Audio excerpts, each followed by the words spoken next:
대만 문제로 불장난을 하면 반드시 타 죽을 것이다. 중국 왕이 외교부장의 섬뜩한 경고가 떨어지자마자 일본 열도는 발칵 뒤집혔습니다. 일본 관방장관은 즉각 용납할 수 없는 주권 침해라며 미국에게 항모를 보내달라고 SOS를 쳤습니다. 2025년 11월 동중국해의 파도가 그 어느 때보다 거칠어졌던 바로 그 순간 모두가 겁에 질린 일본을 바라볼 때 저는 침묵하고 있는 한 나라를 주목했습니다. 바로 대한민국입니다. 일본이 비명을 지를 때 한국은 조용히 지하 30m의 요새를 잠그고 승리를 위한 엔진을 돌리고 있었으니까요. 미국 펜타곤이 일본을 패싱하고 한국을 선택할 수밖에 없었던 결정적 이유. 본격적인 이야기 시작 전에 자랑스러운 우리 대한민국을 응원하는 마음으로 구독과 좋아요 한 번씩만 눌러주세요. 그리고 댓글창에 한국은 강하다 라고 남겨주세요. 여러분의 힘찬 응원과 함께 전율 돋는 그날의 기록을 지금 바로 공개합니다. 안녕하십니까? 제 이름은 제임스 카터입니다. 저는 미국 워싱턴 DC에 있는 국무부 청사, 그 중에서도 가장 불이 늦게 꺼진다는 동아시아 태평양국에서 수석 전략 분석관으로 일하고 있습니다. 제 직업에 대해 조금 더 설명해 드려야겠군요. 저는 총을 들고 싸우는 군인은 아닙니다. 대신 저는 위성사진과 도청된 외교 전문, 그리고 쏟아지는 수만 개의 데이터를 분석해 내일 어디서 전쟁이 터질지, 미국이 누구의 손을 잡아야 이익이 될지를 예측하여 대통령과 장관의 책상 위에 보고서를 올리는 일을 합니다. 사람들은 저를 냉혈한이라고 부르기도 합니다. 감정보다는 숫자를, 명분보다는 국익을 철저하게 따지는 것이 제 일이니까요. 하지만 2025년 11월 23일 그날 오후만큼은 저 같은 냉혈한조차도 등줄기에 식은 땀이 흐르는 것을 막을 수 없었습니다. 그날 워싱턴에는 차가운 가을비가 내리고 있었고 사무실의 공기는 평소보다 무거웠습니다. 저는 습관처럼 식어버린 커피를 마시며 대형 모니터에 뜨는 속보를 지켜보고 있었습니다. 화면 가득 중국의 왕이 외교부장의 굳은 얼굴이 클로즈업되어 있었습니다. 평소 유감이다, 우려한다 같은 외교적 수사로 속내를 감추던 그가 이날은 완전히 다른 사람이 되어 있었습니다. 그의 입에서 나온 말은 외교가 아니라 전쟁의 언어였습니다. 스피커를 통해 통역된 그의 목소리가 사무실의 정적을 날카롭게 찢었습니다. 일본은 대만 문제에 개입함으로써 절대 건드려선 안 될 레드라인을 넘어섰다. 군국주의의 부활을 단호히 저지하겠다. 사무실 곳곳에서 동료들의 탄식과 욕설이 터져나왔습니다. 전화벨 소리가 요란하게 울리기 시작했지만 저는 의자를 뒤로 젖히며 모니터를 응시했습니다. 솔직히 말씀드리면 그때 저는 속으로 쾌재를 불렀습니다. 중국이 저렇게 격앙된 반응을 보인다는 건 역설적으로 우리 미국의 파트너인 일본의 전략이 제대로 먹혀들고 있다는 증거라고 믿었기 때문입니다. 왕이 부장이 문제 삼은 것은 일본의 요나군이 섬이었습니다. 대만에서 불과 110km 떨어진, 날씨가 좋으면 육안으로도 대만 해안이 보인다는 그 작은 섬 말입니다. 일본은 지난 3년간 미국의 묵인하에 그곳을 비롯한 난세이 제도 전역에 대한 미사일 부대와 전자전 부대를 촘촘하게 배치해 왔습니다. 중국이 태평양으로 나오려면 반드시 지나야 하는 그 길목에 일본이 날카로운 비수를 꽂아 넣은 셈이었죠. 저는 그 배치가 완벽한 신의 한 수라고 평가했습니다. 중국의 모골대를 겨누는 칼. 그것이야말로 힘에 의한 평화를 유지하는 유일한 방법이라고 확신했습니다. 잘했어, 일본. 드디어 밥값을 하는군. 저는 혼잣말로 중얼거렸습니다.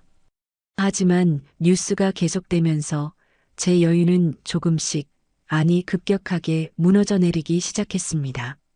왕이 부장이 카메라를 노려보며 내뱉은 다음 발언 때문이었습니다. 일본은 패전국으로서의 의무를 어겼다. 중국은 유엔 헌장에 명시된 적국 조항에 따라 행동할 권리가 있다. 순간 저는 들고 있던 커피잔을 떨어뜨릴 뻔했습니다. 적국 조항. 그것은 2차 대전 승전국들이 패전국이었던 일본이나 독일이 다시 침략 행위를 할 징후를 보일 경우 유엔 안보리의 승인 없이도 군사적으로 선제 타격할 수 있다는 조항입니다. 사실상 사문화된 그 낡은 문구를 21세기에 중국이 다시 꺼내 들었다는 것, 그것은 단 하나의 의미였습니다. 선전포고. 이것은 너희를 공격하겠다는 협박이 아니라 너희를 공격할 국제법적 명분을 찾았다는 통보나 다름없었습니다. 상황은 생각보다 심각했습니다. 저는 즉시 도쿄 지부와의 핫라인을 연결하려 수화기를 들었습니다. 그런데 그때 제 개인 휴대폰이 요란하게 진동했습니다. 발신자 이름을 확인한 저는 미간을 찌푸렸습니다. 마이크, 제 남동생이었습니다. 이 녀석은 지금 일본 오키나와에 주둔 중인 미 해병대 소속이었습니다. 지금 같은 비상시국의 보안 규정을 어기고 전화를 하다니 녀석답지 않았습니다. 전화를 받자마자 수화기 너머로 녀석의 떨리는 목소리가 들려왔습니다. 형, 지금 뉴스 봤어? 왕이가 한 말 진짜야? 여기 기지 분위기가 장난이 아니야.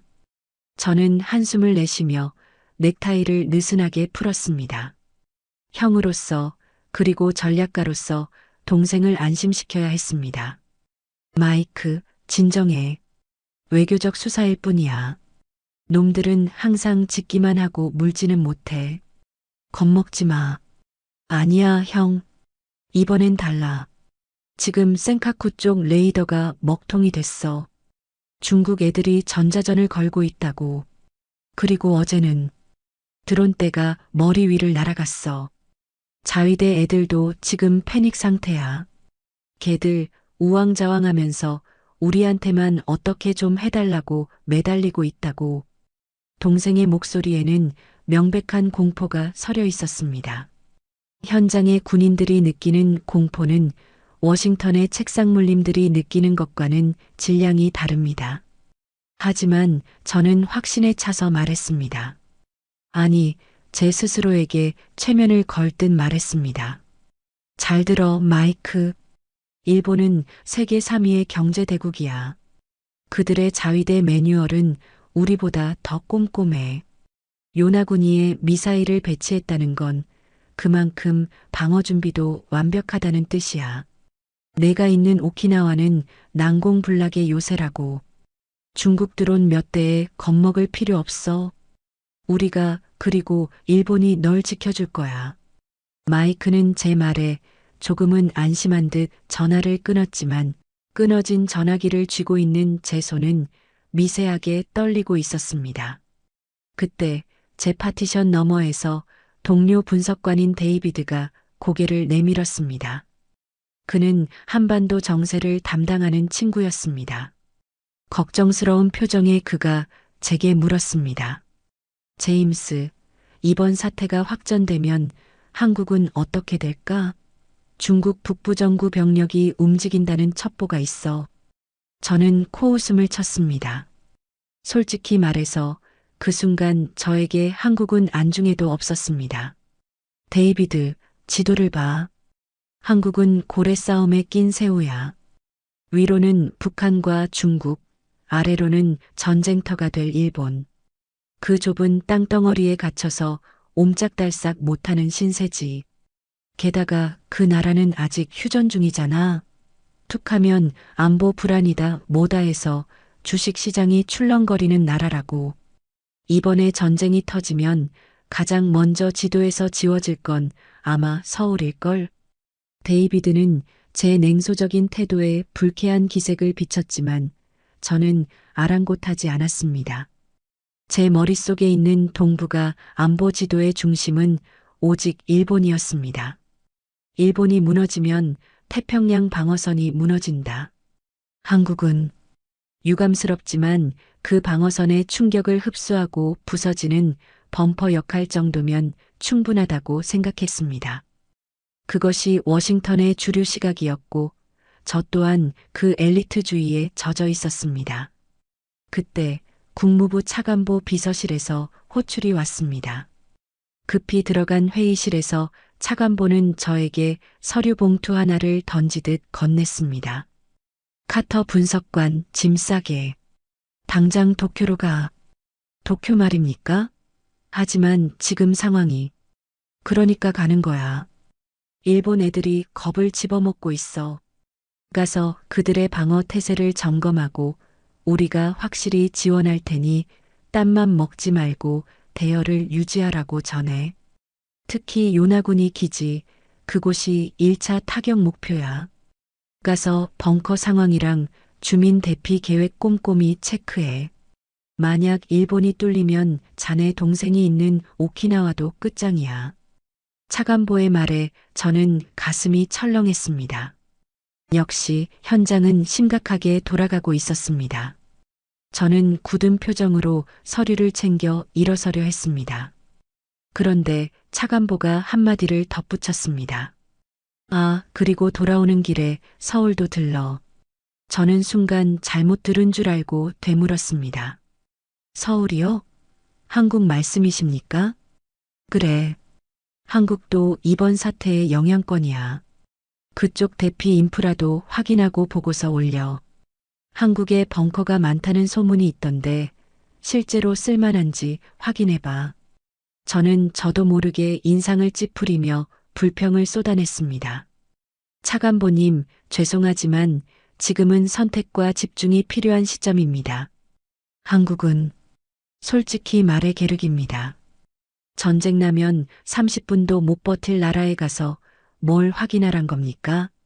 차라리 그 시간에 일본 자위대랑 작전 회의를 한 번 더 하는 게 낫습니다. 한국인들 안전 불감증 심각한 거 아시잖습니까? 가봤자 멀뚱멀뚱 쳐다보며 미국이 도와주겠죠라고 할 게 뻔한데 시간 낭비입니다.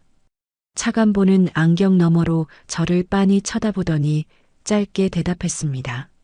명령이야. 토 달지 말고 다녀와. 저는 입술을 깨물며 사무실을 나왔습니다. 화가 치밀어 올랐습니다. 동생이 있는 일본은 일촉즉발의 위기인데 한가하게 한국이나 들러서 관광 가이드 같은 브리핑이나 들어야 한다니. 저는 복도를 걸으며 서류 봉투를 거칠게 구겼습니다. 한국이라. 제기랄, 빨리 끝내고 오자. 어차피 볼 것도 없을 테니까. 짐을 챙겨 덜레스 공항으로 향하는 택시 안에서 저는 태블릿 PC를 켰습니다.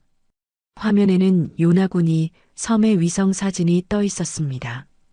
대만과 마주보고 있는 그 섬은 마치 망망대해에 떠 있는 불침 항모처럼 듬직해 보였습니다.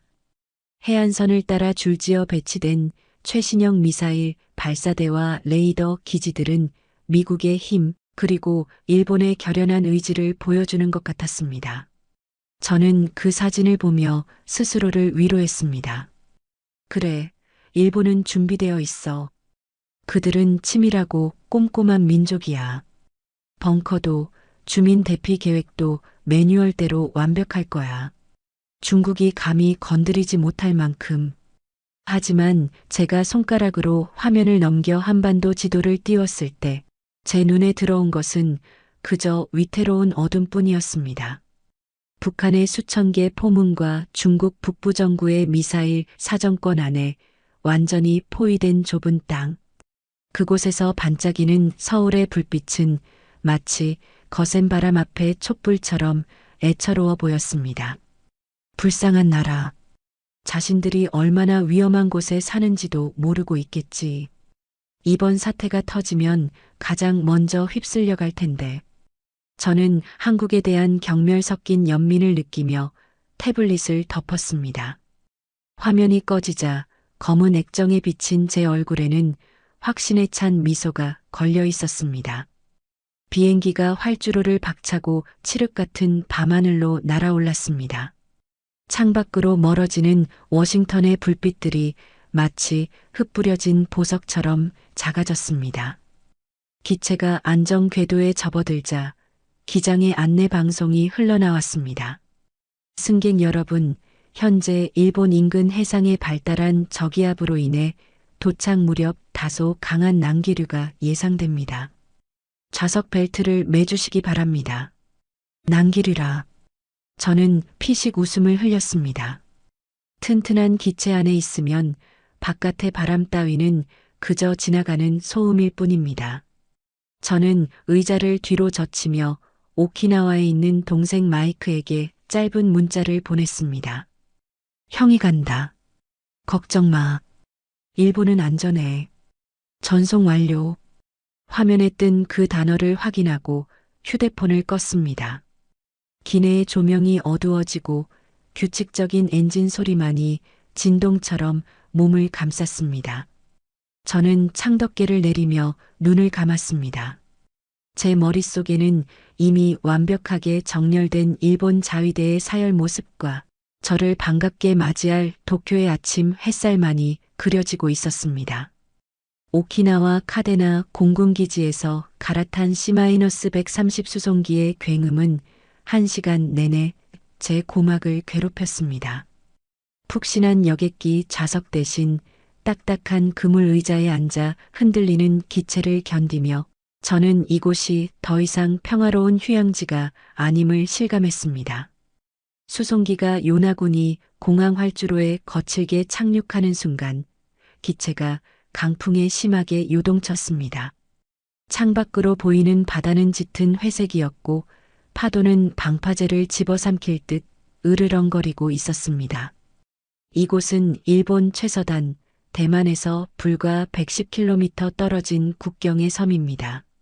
맑은 날에는 대만 산맥이 보인다는 이곳은 이제 동북아에서 가장 뜨거운 화약고가 되어 있었습니다. 후방 램프가 열리자 습하고 짠 바닷바람이 훅 끼쳐 들어왔습니다. 활주로에는 이미 군용 트럭들과 자위대 차량들이 줄지어 서 있었고 살벌한 긴장감이 감돌았습니다. 저는 옷깃을 여미며 트랩을 내려와 주일미군 사령부에서 마중 나온 연락, 장교 윌리엄 소령과 악수를 나눴습니다. 프로펠러 소음 때문에 우리는 소리를 질러야 했습니다. 제임스, 오느라 고생했어. 하지만 여기 상황. 자네 보고서처럼 낙관적이지 않아.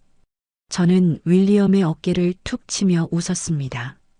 너무 예민하게 굴지 마, 윌리엄. 내가 직접 눈으로 확인하러 왔잖아. 일본의 완벽한 시스템을 말이야. 우리는 집차를 타고 곧장 자위대 기지로 향했습니다. 현장은 북적이고 있었습니다. 수많은 카메라 플래시가 터지는 가운데 익숙한 얼굴이 보였습니다. 고이즈미 신지로, 일본의 방위상이었습니다.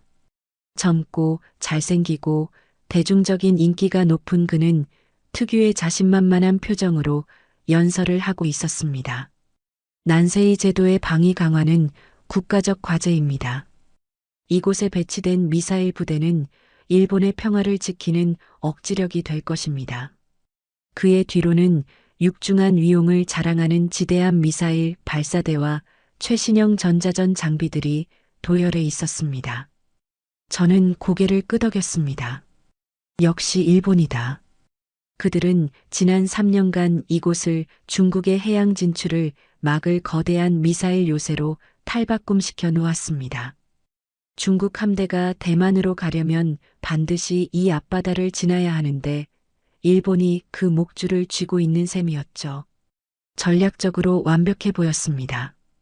적어도 그때까지는 말입니다. 고이즈미 장관의 연설이 끝나고 저는 일본 방위성 관료들과 실무 미팅을 가졌습니다. 제가 확인해야 할 것은 단 하나, 바로 컨틴전시 플랜, 즉 주민 대피 계획이었습니다. 자, 미사일은 훌륭하더군요. 그럼 이제 방패를 보여주십시오. 이 섬에 주민이 1,700명 정도 살고 있죠? 중국이 1차 타격을 가해올 경우 이들을 수용할 지하 벙커는 어디에 있습니까?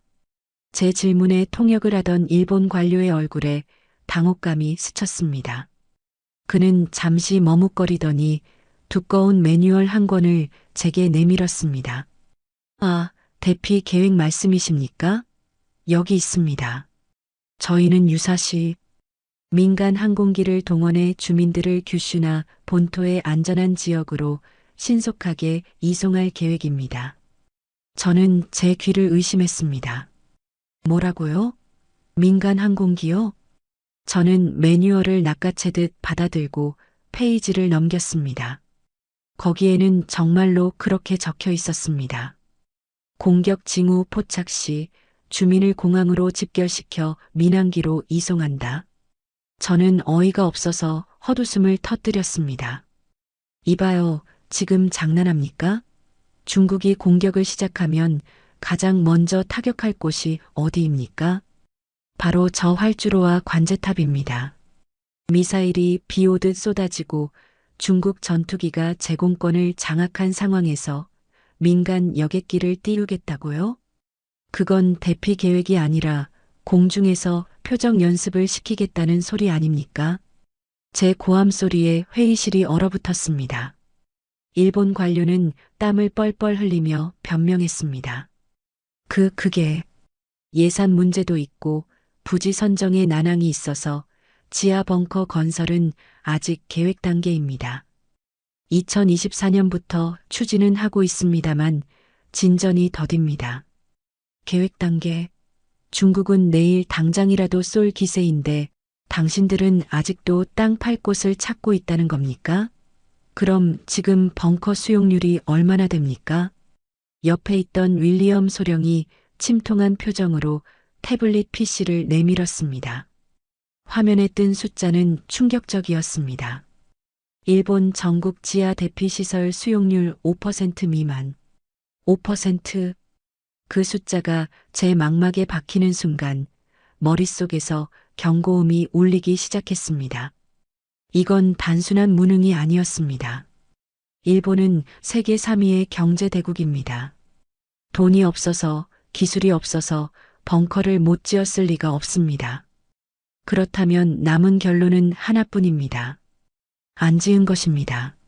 저는 회의실을 박차고 나와 윌리엄 소령을 끌고 기지 외곽의 언덕으로 올라갔습니다. 그곳에서는 화려한 미사일 발사대와 그 바로 옆에 있는 낡고 허름한 민가들이 한눈에 들어왔습니다. 윌리엄, 이게 말이 된다고 생각해? 창은 날카롭게 갈아놓고 갑옷은 입지 않았어. 이건 자살행위야. 놈들은 도대체 무슨 생각인 거지? 윌리엄이 담배를 꺼내 물며 씁쓸하게 내뱉었습니다. 제임스, 아직도 모르겠어? 저들은 벙커가 필요 없는 거야. 아니, 없어야만 하는 거지. 무슨 소리야? 인계철선 TRIPWIR이. 저들은 스스로 미끼가 된 거야. 그 순간 제 머릿속의 퍼즐이 맞춰졌습니다. 소름 끼치는 전율이 등골을 타고 올랐습니다. 일본의 전략은 명확했습니다. 그들은 대만 바로 옆에 미사일을 배치해 중국을 자극했습니다. 중국이 대만을 치려면 눈엣 가시인 이곳 요나곤이 기지를 먼저 칠 수밖에 없게 만든 것입니다. 그런데 만약 이곳에 완벽한 벙커가 있어서 일본이 혼자 잘 버틴다면 미국은 일본이 잘하고 있네라며 개입을 늦출 수도 있습니다. 하지만 일본이 벙커 하나 없이 처참하게 학살당한다면 미사일이 민가에 떨어지고 수많은 민간인이 희생되는 장면이 CNN을 통해 전 세계에 생중계된다면 미국은 선택의 여지가 없어집니다. 동맹국이 유린당하는 것을 방관할 수 없기에 미이란 보조약 5조에 따라 즉각적이고 전면적으로 전쟁에 개입해야만 합니다. 일본은 자신들의 국민을 그리고 이곳에 주둔한 미군을 볼모로 잡고 미국을 전쟁터로 강제 소환하려는 거대한 도박을 벌이고 있었던 겁니다. 이 미치광이들. 저도 모르게 욕설이 튀어나왔습니다. 제 눈앞에 보이는 저 평화로운 마을이 사실은 거대한 재단 위에 올려진 재물처럼 보였습니다. 그리고 그 재단 위에는 일본인들만 있는 게 아니었습니다. 오키나와에 있는 제 동생 마이크 녀석도 이 시나리오에 따르면 중국의 첫 번째 미사일을 몸으로 받아내야 할 소모품에 불과했습니다. 자위대 출신 전문가들조차 요나군이는 중국 공격에 1시간도 못 버틴다고 경고하고 있습니다. 그런데도 일본 정치인들은 미국과 함께 싸운다는 말만 앵무새처럼 반복하며 정작 국민을 살릴 구멍은 파지 않았습니다. 이것은 국방이 아니었습니다. 이것은 희생을 전제로 한 각본이었습니다. 분노로 손이 떨렸습니다. 저는 고이즈미 방위상이 있는 쪽을 노려보았습니다. 그는 여전히 기자들에게 둘러싸여 웃고 있었습니다. 그 웃음이 섬뜩하게 느껴졌습니다. 거대 자본과 군산복합체가 써준 대본대로 일본이라는 나라를 통째로 사지로 몰아넣으면서도 그는 자신이 주인공이라고 착각하고 있는 듯 했습니다. 윌리엄, 난 여기서 나가야겠어. 여긴 기지가 아니야. 여긴 거대한 무덤이 될 거야. 그래, 어차피 여기서 더 볼 건 없어. 본부 명령대로 한국으로 가. 서울행 비행기가 2시간 뒤에 있어. 한국? 아? 일본이 이 모양인데 한국은 오죽하겠어? 거긴 더 심하게 미국 바짓가랑이만 잡고 있겠지. 젠장, 이번 출장은 최악이야. 저는 바닥에 가래침을 뱉고 지프차에 올랐습니다. 차창 밖으로 요나군이 섬의 아이들이 자전거를 타고 지나가는 모습이 보였습니다. 저 아이들은 알까요? 자신들의 머리 위로 죽음의 그림자가 드리워져 있다는 것을, 그리고 자신들의 정부가 그 그림자를 지우는 대신 더 짙게 만들고 있다는 사실을 말입니다. 공항으로 돌아가는 길, 하늘은 더욱 어두워져 있었습니다. 저는 도망치듯 비행기에 올랐습니다. 제임스 카터의 분석 인생 중 동맹국이 이렇게 무섭고 혐오스럽게 느껴진 적은 처음이었습니다. 저는 창밖으로 멀어지는 요나군이 섬을 내려다보며 확신했습니다. 다음 목적지인 한국 역시 이 끔찍한 희생양 각본의 또 다른 엑스트라일 뿐이라고 말입니다. 일본보다 더 약하고 더 겁에 질린 채 미국만 바라보고 있을 또 하나의 인질. 제 마음속에는 한국에 대한 그 어떤 기대도 남아있지 않았습니다. 요나군이 섬을 탈출하듯 빠져나온 저는 곧장 한국으로 갈 수 없었습니다. 워싱턴에서 추가 지시가 내려왔기 때문입니다. 군사적 상황은 확인했으니 일본의 외교적 상황도 점검하고 서울로 이동하라. 저는 끓어오르는 분노를 억누르며 도쿄행 비행기에 올랐습니다. 미사일 기지의 참상을 눈으로 확인했으니 이제 그 미친 짓을 기획한 양복 입은 자들을 만날 차례였습니다. 도쿄는 겉보기엔 평온했습니다. 긴자의 네온사인은 화려하게 빛났고 시부야의 교차로는 여전히 인파로 북적였습니다. 하지만 국무부 신분증을 걸고 외무성 청사 안으로 들어선 순간 저는 이 도시의 공기가 거리와는 전혀 다르다는 것을 느낄 수 있었습니다. 그곳에는 침묵과 공포 그리고 체념이 뒤섞인 무거운 안개가 깔려 있었습니다. 저는 외무성 북미국장과 마주 앉았습니다. 그는 며칠 밤을 새운 듯 눈이 퀭했고 커피잔을 든 손은 미세하게 떨리고 있었습니다. 우리는 지난주에 있었던 G20 정상회의의 후폭풍에 대해 이야기해야 했습니다. 이번 G20은 일본에게 있어 단순한 외교 무대가 아니라 중국과의 갈등을 봉합할 마지막 기회였습니다. 하지만 결과는 참혹했습니다. 저는 단도직입적으로 물었습니다. 국장님, 워싱턴에서 온 보고서를 보고 제 눈을 의심했습니다. 다카이치 총리가 이번 G20에 가면서 중국어 통역사를 대동하지 않았다는 게 사실입니까? 국장은 깊은 한숨을 내쉬며 고개를 끄덕였습니다. 사실입니다. 총리 관저의 결정이었습니다. 세상에 전쟁 직전에 적국 총리 리창을 만나러 가면서 통역을 안 데려갔다고요? 그럼 애초에 대화할 생각이 없었다는 거 아닙니까? 그는 아무 말도 하지 못했습니다.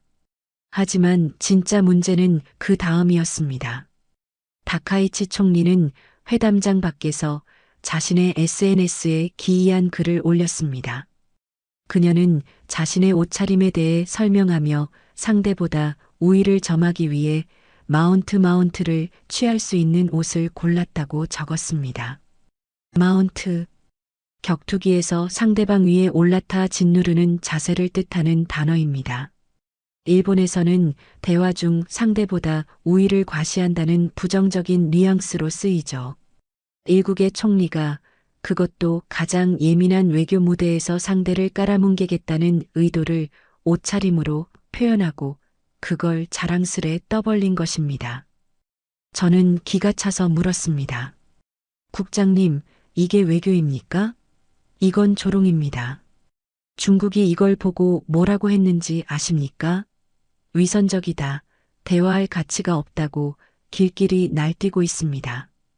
덕분에 내년 1월로 예정됐던 한중일 정상회의는 사실상 무산됐고요. 일본은 지금 동북아에서 완전히 고립됐습니다. 국장은 괴로운 듯 얼굴을 감싸 쥐었습니다. 저희도 압니다. 자민당 내부에서도 심지어 공산당 의원들까지 나서서 외교에 품격이 없다고 총리를 비판하고 있습니다. 하지만 멈출 수가 없습니다. 멈출 수 없다니요? 총리는 지금 강한 일본을 연기해야 합니다. 지지층을 결집하고 미국의 확실한 개입을 끌어내기 위해서는 중국과 타협하는 모습을 보여선 안 됩니다. 통역사를 데려가지 않은 것도 그런 옷을 입은 것도 전부 계산된 행동입니다. 우리는 대화가 아니라 대결을 원한다는 신호를 보낸 겁니다. 저는 그 순간 요나군이 섬에서 느꼈던 소름을 다시 한번 느꼈습니다. 이들은 미쳤습니다. 일본이라는 나라는 지금 브레이크가 고장난 기관차와 같았습니다. 운전석에 앉은 총리는 절벽을 향해 가속 페달을 밟으면서 승객인 국민들에게는 미국이라는 안전벨트가 있으니 걱정 말라고 소리치고 있는 꼴이었습니다. 중국은 즉각 반응했습니다. 그들은 일본 여행 자제령을 내렸습니다. 긴자의 백화점에서 중국인 관광객들이 사라지고 일본 경제계가 비명을 지르고 있지만 정치인들은 귀를 막고 있습니다. 오히려 안보 위기니까 단결하라며 공포를 조장하고 있었습니다. 카터 씨, 미국은 어떻습니까? 항모전단은 언제 옵니까? 우리 총리는 미국만 바라보고 있습니다. 애원하듯 묻는 국장의 눈빛을 보며 저는 혐오감을 느꼈습니다. 이들은 주권 국가의 관료가 아니었습니다. 거대한 국제 정세라는 각본 위에서 누군가 시키는 대로 춤을 추는 꼭두각시였습니다. 스스로 벙커도 짓지 않고 스스로 대화도 거부한 채 오로지 미국 형님 도와주세요만 외치는 이 나라가 우리의 핵심 동맹이라니. 저는 자리를 박차고 일어났습니다. 국장님, 기도나 하십시오. 중국 미사일이 도쿄에 떨어지기 전에 미국 항모가 도착하기를 말입니다. 하지만 장담하건대 우리도 자살 희망자를 구하러 오는 건 달갑지 않습니다. 저는 뒤도 돌아보지 않고 외무성 청사를 빠져나왔습니다. 도쿄의 하늘은 잔뜩 흐려 있었고 빗방울이 하나둘 떨어지기 시작했습니다. 제임스 카터의 분석 인생에서 일본이 이렇게까지 위태롭고 한심해 보인 적은 없었습니다. 이 나라는 구제불능이었습니다. 통제불능의 리스크 그 자체였습니다. 그때 워싱턴 본부에서 암호화된 메시지가 도착했습니다. 도쿄 상황 확인 완료. 즉시 서울로 이동하여 한국 상황 점검할 것. 17시 한해다발 대한항공편 예약됨. 서울, 한국. 저는 휴대폰 액정을 내려다보며 헛웃음을 지었습니다. 일본이라는 거인이 이토록 처참하게 망가져 있는데 그 옆에 붙어 있는 작은 나라는 오죽할까 싶었습니다. 한국은 일본보다 국력도 약하고 외교적 입지도 좁습니다. 게다가 북한이라는 또 다른 시한폭탄을 머리에 이고 사는 나라입니다. 일본이 미쳐 날뛰는 기관차라면 한국은 이미 탈선해서 구석에 처박힌 객차꼴이겠군. 저는 하네다 공항으로 가는 택시 안에서 우울한 상상에 잠겼습니다. 한국 관료들은 일본보다 더 심하게 제 바짓가랑이를 잡고 늘어질 것입니다. 살려달라, 미군을 더 보내달라, 우리는 아무런 힘이 없다며 징징대는 소리를 들을 생각을 하니 벌써부터 머리가 지끈거렸습니다. 하네다 공항의 탑승 게이트 앞 창밖으로 보이는 비행기는 잿빛 하늘 아래 웅크리고 있었습니다. 저는 피로가 가득한 눈으로 탑승권을 구겼습니다. 기대 따위는 없었습니다. 그저 이 지옥 같은 출장이 빨리 끝나기만을 바랄 뿐이었습니다. 저는 무거운 발걸음으로 한국행 비행기에 몸을 실었습니다. 일본보다 더 엉망일 게 뻔한 아시아의 또 다른 골칫덩어리를 확인하기 위해서 말입니다. 인천공항에 내렸을 때 제가 처음 느낀 감정은 당혹감이었습니다. 일본 요나군이 섬에서 느꼈던 그 살벌한 바닷바람과 군용 트럭의 매연 냄새는 온데간데 없고 이곳의 공기는 지나칠 정도로 쾌적하고 조용했기 때문입니다. 입국장은 여행객들로 붐비고 있었고 면세점 쇼핑백을 든 사람들은 웃으며 지나가고 있었습니다. 저는 주머니 속에 휴대폰을 꺼내 다시 한번 확인했습니다. CNN 메인 화면에는 여전히 동북아 긴장, 비등점에 도달하다라는 붉은 헤드라인이 번쩍이고 있었습니다. 그런데 고개를 들어 현실을 보면 마치 다른 차원에 와 있는 것 같았습니다. 이 사람들 뉴스를 안 보는 건가? 아니면 현실을 부정하고 있는 건가? 마중 나온 한국 외교부 의전 담당 김 사무관의 검은색 세단에 올랐습니다. 그는 40대 중반의 평범한 인상이었고 무미건조한 표정으로 저에게 비행은 편안하셨습니까? 라는 상투적인 인사를 건넸습니다. 저는 그 태평한 인사가 거슬려 짧게 고개만 끄덕였습니다. 차가 인천대교를 건너 서울 도심으로 진입하는 동안 저는 창밖에서 눈을 뗄 수 없었습니다. 제 상식대로라면 지금 이 도로는 피난 행렬로 마비가 되어 있거나 적어도 군용 차량들이 분주하게 움직여야 했습니다. 바로 옆 나라 일본은 벙커가 없어서 난리가 났고 중국은 미사일 발사 버튼에 손을 올리고 있는 상황이니까요. 하지만 서울의 올림픽대로는 그저 퇴근길 정체로 꽉 막혀 있을 뿐이었습니다. 한강변에는 자전거를 타는 사람들이 보였고 고층 아파트 단지의 창문들은 평온하게 불을 밝히고 있었습니다. 전쟁의 공포는커녕 지루할 만큼 평범한 일상이 이어지고 있었습니다. 저는 참지 못하고 김 사무관에게 물었습니다. 미스터 김, 한국에서는 해외 뉴스가 검열됩니까? 운전대를 잡은 김 사무관이 백미러로 저를 힐끗 보며 대답했습니다. 아니요, 실시간으로 다 보도됩니다. 왜 그러시죠? 그렇다면 설명이 안 되는군요. 지금 전 세계가 한반도와 일본이 곧 불바다가 될 거라고 떠들고 있습니다. 그런데 당신들 도시는 마치 아무 일도 없는 것처럼 돌아가고 있지 않습니까? 시민들에게 상황 통제를 하고 있는 겁니까? 아니면 정보를 숨기고 있는 겁니까? 김 사무관은 덤덤하게 대답했습니다. 상황은 통제되고 있습니다. 분석관님, 다만 우리는 일본처럼 요란하게 굴지 않을 뿐입니다. 한국인들에게 이런 위기는 솔직히 말씀드리면 일종의 상숙한 스턴트 같은 겁니다.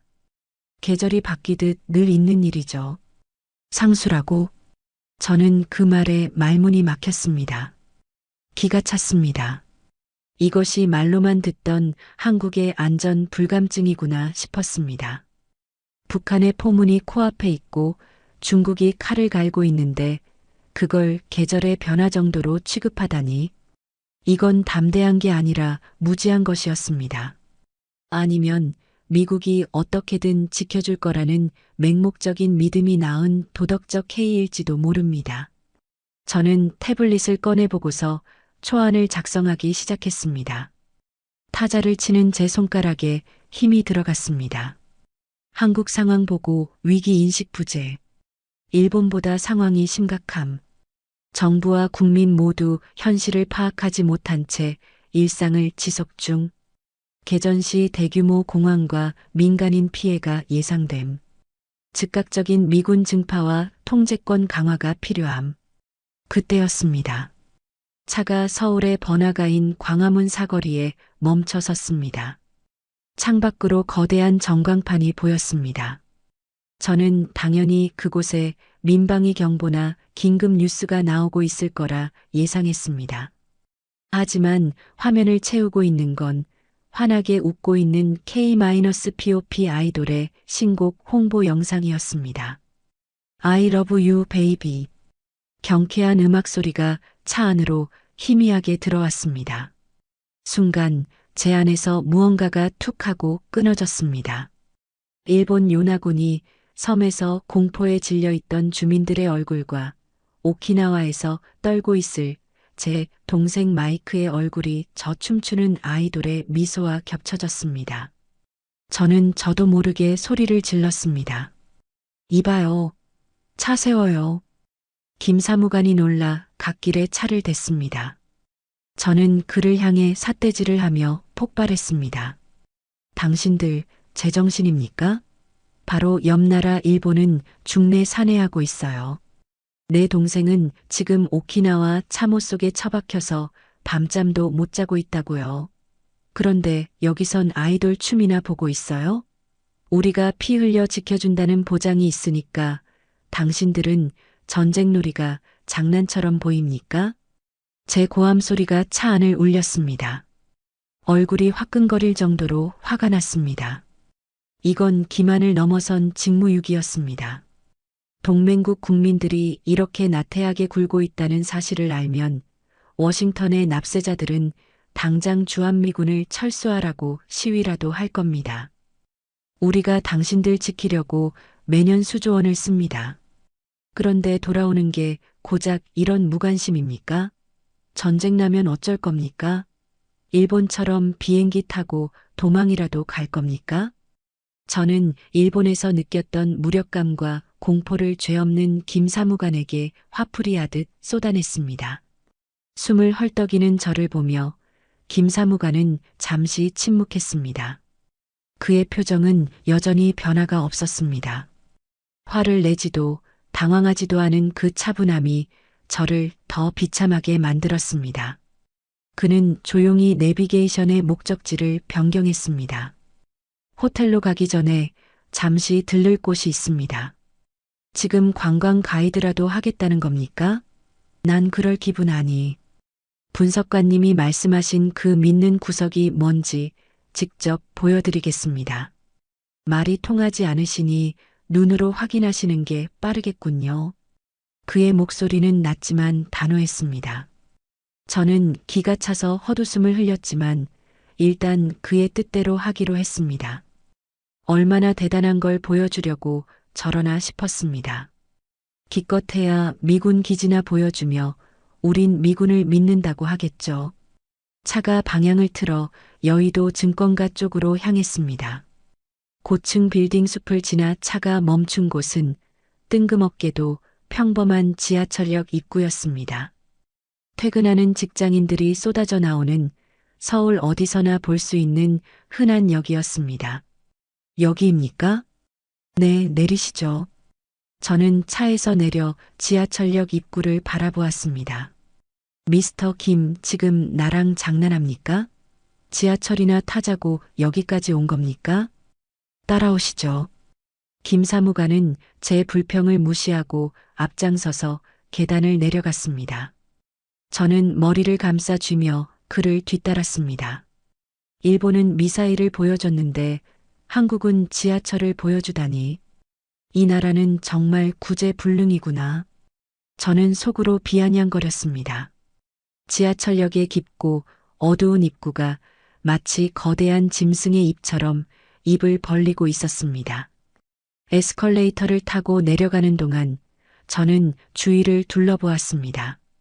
스마트폰을 보는 학생들, 이어폰을 낀 직장인들, 여전히 위기감이라곤 찾아볼 수 없는 지루할 정도로 평범한 풍경이었습니다.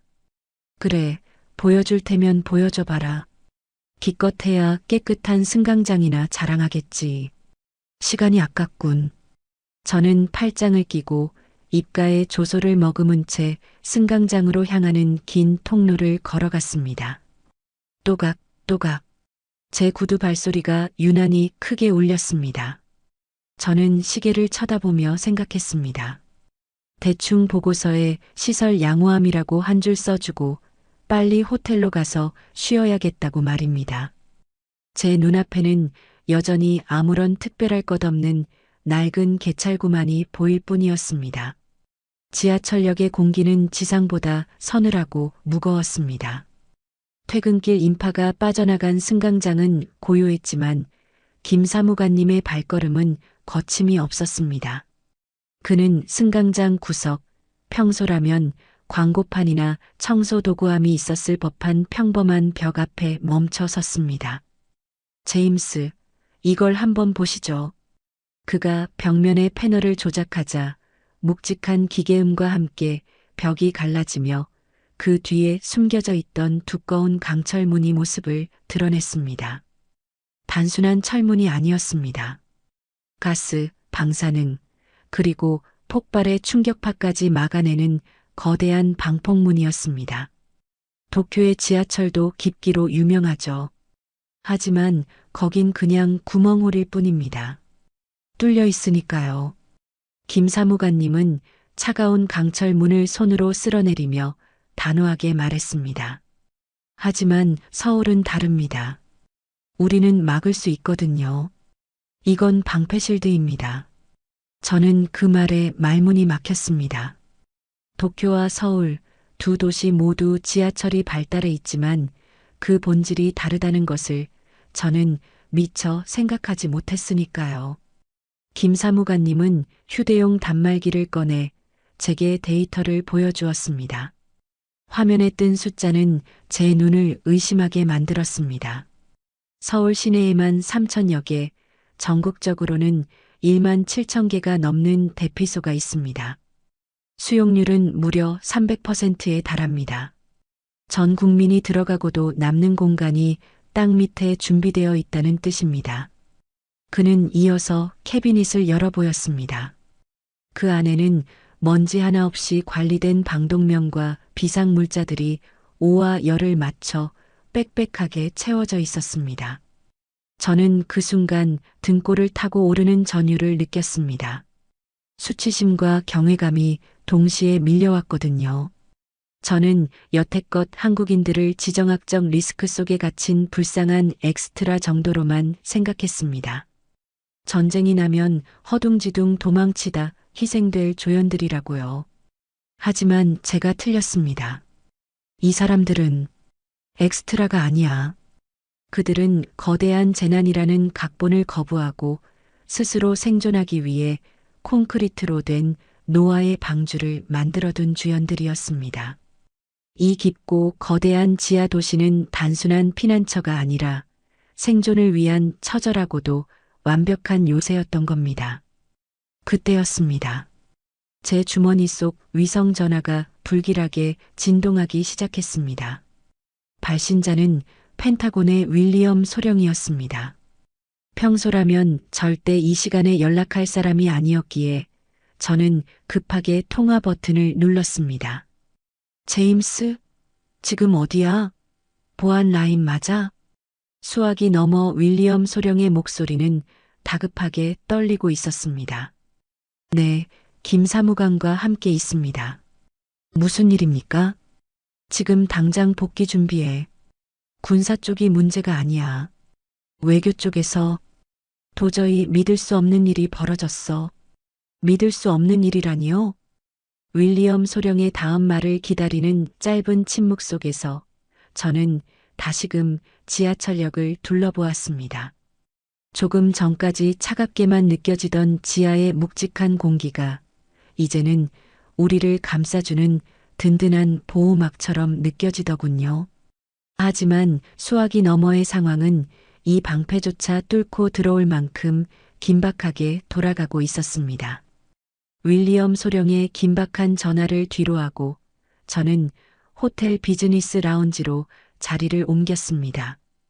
창밖으로 보이는 서울의 야경은 여전히 화려하고 평화로웠지만 제 머릿속은 복잡하게 얽힌 실타래 같았습니다. 군사적 방어 태세는 완벽했습니다. 하지만 전쟁은 총칼로만 하는 게 아니죠. 외교라는 보이지 않는 전쟁터에서 한국이 과연 버틸 수 있을까? 그 의구심은 여전했습니다. 저는 독일 유력 일간지의 기자인 친구 한스에게 화상 전화를 걸었습니다. 그는 이번 G20 정상회담을 가장 가까이서 취재한 베테랑이었으니까요. 화면 속에 나타난 한스의 표정은 묘하게 들떠 있었습니다. 제임스, 자네가 서울에 있다는 게 믿기지 않는군. 내 말을 들으면 지금 당장 베를린으로 오고 싶어질 텐데 말이야. 뜸들이지 말고 말해봐, 한스. 윌리엄이 말한 믿을 수 없는 일이 대체 뭐야? 한스는 맥주를 한 모금 들이키더니 목소리를 낮췄습니다. G20 뒷얘기야. 공식 보도에는 나오지 않은 진짜 판세 말이지. 이번 회담의 가장 큰 패자가 누군지 알아? 바로 일본이야. 일본? 다카이치 총리 말인가? 그래. 현장 분위기는 참혹했어. 그녀의 옷차림부터가 문제였지. 마치 장례식에 온 사람처럼 칙칙하고 시대에 뒤떨어진 패션 때문에 외신 기자들 사이에서 조롱거리가 됐어. 하지만 진짜 문제는 그게 아니야. 아무도 그녀와 깊은 대화를 나누려 하지 않았다는 거야. 그녀는 철저하게 왕따였어. 미국 대통령조차 의례적인 인사만 건네고 지나갔으니까. 저는 고개를 끄덕였습니다.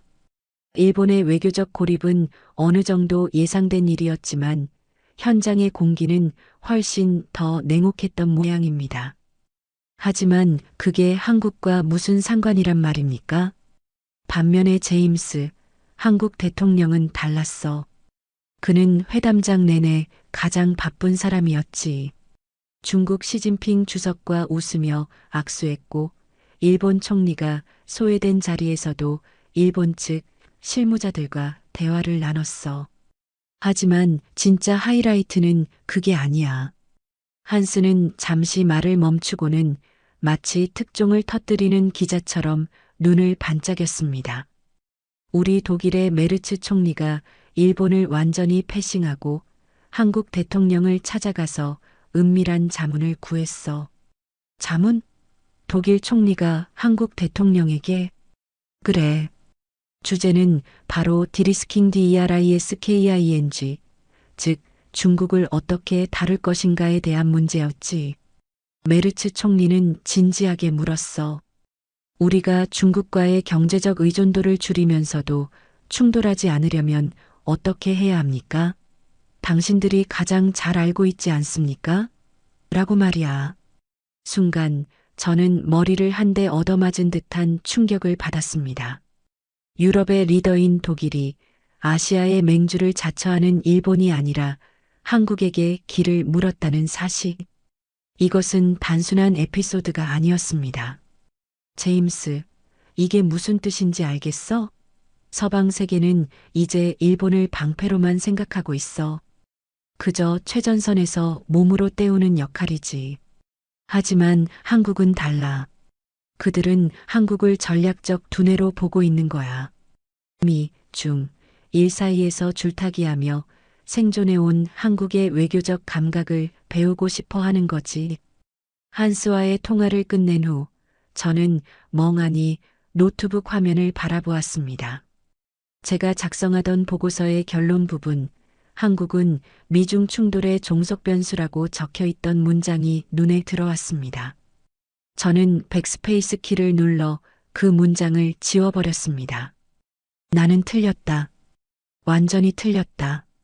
지하철역에서 봤던 물리적인 요새는 빙산의 일각에 불과했습니다. 한국을 지키는 진짜 힘은 보이지 않는 곳에 있었습니다. 일본이 전장이 되어 불길에 휩싸일 때 한국은 그 혼란을 조율하고 통제하는 관제탑 컨트롤 타워이 될 것입니다. 그들은 단순히 강대국 사이에 낀 새우가 아니라 거대한 균형 추밸런서였습니다. 누구도 한국을 함부로 버릴 수 없습니다. 한국이 무너지면 아시아의 전략적 균형 자체가 붕괴되니까요. 이 나라는 보이지 않는 거대한 성벽으로 둘러싸여 있었습니다. 그것은 콘크리트보다 단단한 외교적 불가채성이었습니다. 일본은 전쟁터지만 한국은 사령부다. 저는 혼잣말을 되뇌며 보고서의 결론을 다시 써내려가기 시작했습니다.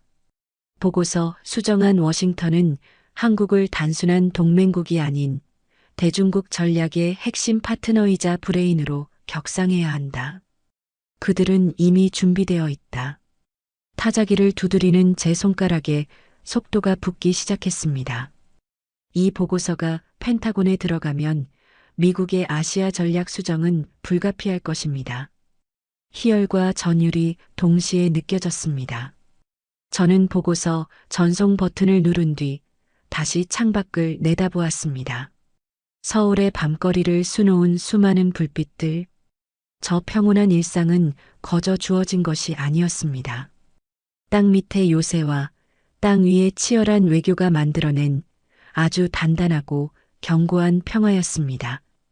호텔로 돌아와 짐을 정리하던 제게 펜타곤으로부터 긴급 화상회의 요청이 들어왔습니다. 노트북을 켜고 접속하자 모니터 너머 국무부와 국방부 고위 관리들의 표정이 잔뜩 굳어 있는 게 보였습니다. 제임스, 상황이 좀 골치 아프게 됐네. 중국이 또다시 회색지대 전술을 걸어왔어. 정보 장교가 위성 사진을 화면에 띄웠습니다. 사진 속에는 일본 최서단 요나구니 섬 상공을 선회하는 중국의 고고도 무인 정찰기 WG-7화 센카쿠 열도 인근에 집결한 중국 해경선단이 찍혀 있었습니다. 단순한 무력 시위 아닙니까? 늘 하던 거잖아요. 문제는 일본의 반응이야. 레이더 교란이 조금 발생하자 도쿄 관저는 패닉에 빠졌어. 지금 당장 요코스카에 있는 항모 로널드 레이건호를 출동시켜 달라고 아우성치고 있네. 자위대 해상 전력만으로는 불안하다는 거지. 화면 속 국무부 차관보가 한숨을 내쉬며 말을 이었습니다. 관례대로라면 우리가 항모를 움직여서 일본을 안심시켜줘야 해. 하지만 저는 그 순간 불쑥 끼어들 수밖에 없었습니다. 차관보님, 항모 전단을 일본 쪽으로만 붙이는 건 다시 생각해야 합니다. 그건 반쪽짜리 전략입니다. 반쪽짜리라니? 일본 해상자위대의 능력은 자네도 잘 알지 않나? 물론입니다. 일본의 이지스함과 레이더망은 세계 최고 수준입니다. 놈들이 적을 탐지하고 1차적으로 막아내는 방패 역할은 충분히 수행할 겁니다. 저는 잠시 말을 멈추고 제가 준비한 핵심 데이터를 화면에 띄웠습니다. 일본과 한국의 전시 탄약 비축량과 일일 생산량을 비교한 그래프였습니다. 하지만 전쟁은 탐지만으로 이길 수 없습니다. 문제는 지속 가능성입니다. 일본은 최첨단 장비를 가졌지만 그것을 유지할 탄약 재고가 턱없이 부족합니다. 게다가 일본의 군수 공장은 생산 단가가 높고 속도가 느려서 개전 일주일이면 미사일이 바닥날 겁니다. 저는 화면을 한국의 남부 창원의 방산 공장 영상으로 전환했습니다. 반면 한국을 보십시오. 영상 속의 공장은 지금 이 순간에도 굉음을 내며 돌아가고 있습니다. 한국은 휴전 국가입니다. 그 말은 공장이 멈추지 않고 24시간 전시 체제로 가동된다는 뜻입니다. 영상 속에서는 로봇 팔들이 쉴 새 없이 포탄의 탄피를 찍어내고 컨베이어 벨트 위로는 K9 자주포의 엔진이 조립되어 나오고 있었습니다. 저는 펜타곤의 장군들을 똑바로 쳐다보며 가장 아픈 부분을 찔렀습니다. 솔직해집시다. 지금 미국 본토의 공장들도 생산 라인을 풀가동하고 있지만 수요를 따라가지 못해 허덕이고 있지 않습니까? 그래서 지난번에도 한국의 포탄 재고를 급하게 빌려다 썼던 것 아닙니까? 회의실에 무거운 침묵이 흘렀습니다. 그것은 국방부 관계자들 모두가 알고 있는, 하지만 인정하기 싫은 미국의 현실이었습니다. 지금 자유진영에서 당장 동맹에게 대규모로 포탄을 쥐어줄 수 있는 생산 능력을 갖춘 나라는 전 세계에서 대한민국이 유일합니다. 미군 규격밀 마이너스 스펙과 100% 호환되는 무기를 미국보다 더 빨리 만들어내는 나라 말입니다. 저는 목소리에 힘을 주어 결론을 내렸습니다. 제 동생을 포함해 최전선에 있는 병사들을 살리려면 일본의 레이더도 필요하지만 한국의 공장이 더 절실합니다. 미군의 병참선이 부산과 창원에 연결되지 않는다면 태평양 함대는 일주일 만에 빈 총을 든 허수아비가 될 겁니다. 우리는 수비수만 필요한 게 아닙니다. 창을 만들어주는 대장간이 필요합니다. 긴 침묵 끝에 국무장관이 마침내 고개를 끄덕였습니다. 제임스 분석관의 말이 정확해. 레이더만으로는 전쟁을 끝낼 수 없지. 결국 쏘아보낼 화력이 있어야 하니까. 그는 즉시 옆에 있던 보좌관에게 지시를 내렸습니다. 일본에는 정보 자산 협력을 강화하라고 전해. 그리고 한국과의 방산 한라인을 최우선으로 가동해. 한국의 생산 능력을 태평양 사령부의 작전 계획에 즉시 통합하도록. 통신이 종료되었습니다. 노트북 화면이 꺼지자 제 얼굴이 검은 화면에 비쳤습니다. 안도감 때문인지 아니면 벅차오르는 감정 때문인지 깊은 한숨이 나오더군요. 저는 자리에서 일어나 호텔 창가로 다가갔습니다. 서울의 밤은 여전히 찬란하게 빛나고 있었습니다. 일본의 상황실은 지금쯤 공포와 혼란으로 시끄러울 것입니다. 하지만 제 눈앞에 펼쳐진 한국은 달랐습니다. 겉으로는 평온해 보이지만 그 안에는 거대한 용광로가 붉은 쇳물을 뿜어내고 밤을 잊은 엔지니어들이 묵묵히 기계를 돌리고 있었습니다. 질서정연하고 압도적이며 멈추지 않는 그 거대한 엔진 소리가 들리는 듯 했습니다. 비로소 확신이 들었습니다. 우리가 손을 잡아야 할 진짜 파트너가 누구인지 말입니다. 이 작지만 강한 나라는 단순히 보호받아야 할 대상이 아니었습니다. 그들은 이미 준비를 마치고 우리를 기다리고 있었던 민주주의의 병기고이자 승리의 엔진이었습니다. 2025년 12월 워싱턴의 바람은 서울만큼이나 차가웠습니다. 국무부 청사로 들어서는 제 발걸음은 그 어느 때보다 가벼웠습니다. 한 달 전 요나군이 해역에서 시작되었던 중국의 도발은 거짓말처럼 잠잠해졌으니까요. 미국이 항모를 급파하는 대신 한국과의 군수보급 라인 통합이라는 카드를 꺼내 들자 중국이 한 발 물러선 것입니다. 전쟁은 총을 쏘기 전에 보급 싸움에서 이미 결판이 난다는 것을 그들도 알았던 거죠. 저는 제 책상 위에 놓인 최종 보고서를 바라보았습니다. 제목은 인도, 태평양 안보의 새로운 쐐기돌. 제 옆자리 동료인 패트릭이 커피를 건네며 말을 걸었습니다. 제임스, 자네 보고서가 상원 군사위에서 꽤 화제야. 특히 한국 조선소 관련 파트이 말이야. 그럴만도 하지. 지금 우리 해군 조선소들은 포화 상태라 군함 수리가 몇 년씩 밀려 있잖아. 맞아. 그래서 어제 뉴스가 떴더군. 미 해군이 사상 최초로 함정 MRO 물량을 한국의 하나오션과 HD 현대중공업 거제 조선소에 맡기기로 했다고. 자네 예측대로야.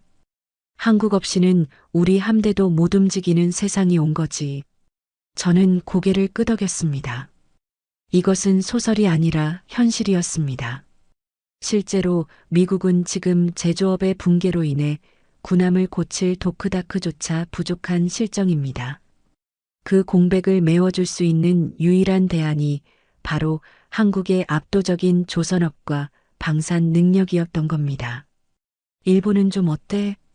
제 질문에 패트릭은 쓴웃음을 지으며 태블릿을 보여주었습니다. 뒤늦게 난리가 났어. 도쿄 지하철에 방폭문을 설치하고 탄약 생산 라인을 증설하겠다고 예산을 쏟아붓고 있는데 글쎄 전문가들은 너무 늦었다고 보더군. 한국이 70년 동안 쌓아 올린 시스템을 하루아침에 따라잡을 순 없으니까. 저는 창밖의 펜타곤을 바라보며 지난 한 달간의 서울 출장을 회상했습니다. 제가 처음 한국에 도착했을 때 그들은 위태로워 보였습니다. 강대국 사이에 낀 샌드위치, 언제 터질지 모르는 화약고 같았죠. 하지만 그건 제 오만이었습니다. 그들의 침묵은 나약함이 아니라 준비된 자의 여유였습니다.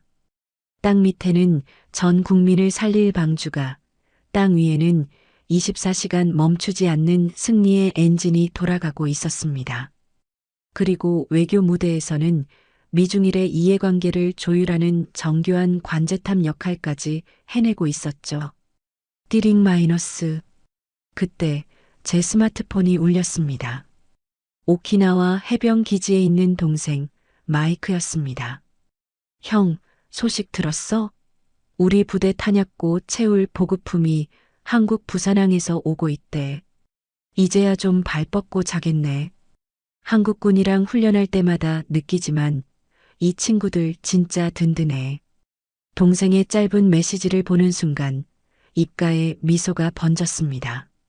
한국의 공장이 돌아가는 소리가 태평양 건너 제 동생의 코골이 소리를 지켜주고 있는 셈이었으니까요.